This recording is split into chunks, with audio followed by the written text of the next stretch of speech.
So ito ating ginagawa ngayon, yung I-beam.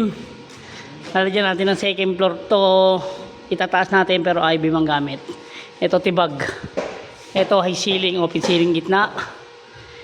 So bali naglagay tayo ng mga base plate. Base plate. Base plate. Base plate. Saka posin natin na I-beam din. Ayan. Gusto hanggang doon sa kabila. Bali yun yung pinantayin natin ng second floor nila. May second floor kasi yan eh. Yan. Diyan na tayo. Tapos yung bubong natin, babaguhin na lang din natin. Ito bago. Kakaroon to ng open space sa gitna. Tapos hallway doon.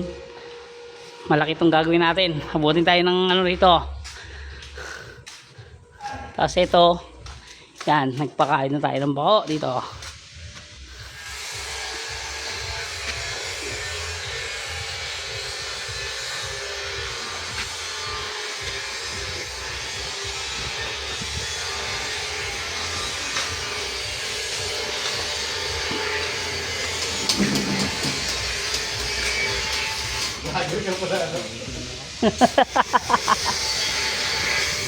So ito nga pala yung ating ginagamit na ano, I-beam.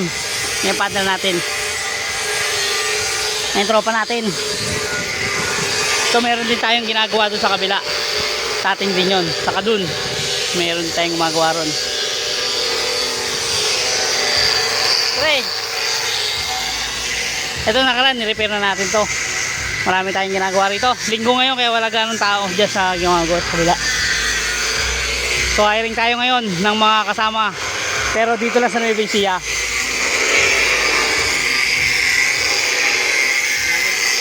Kilala nyo ba to? Oh.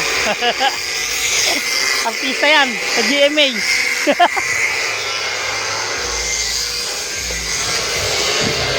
Ito, re-renovate natin.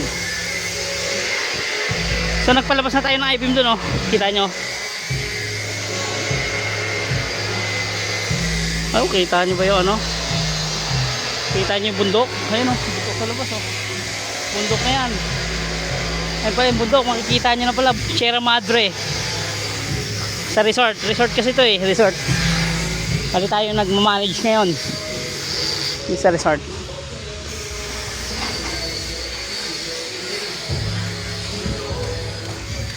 Ayun, oh. Woo! Ayun, nagpapabako tayo dun sa labas. Lalagyan ng kalsada, tapos kulungan ng mga hayop, mga animal. Wag dyan. Dapat sa ano, lagayan. Mahirapan ka dyan para nasusukbit mo. May mga lata ron, di ba dyan? Na tinabi tayo. Huwag dito lagay ako. Tatapon yan. Oh. Mahirapan ka, dapat nakasabit ka sa ano. Diyan mo nilalagay.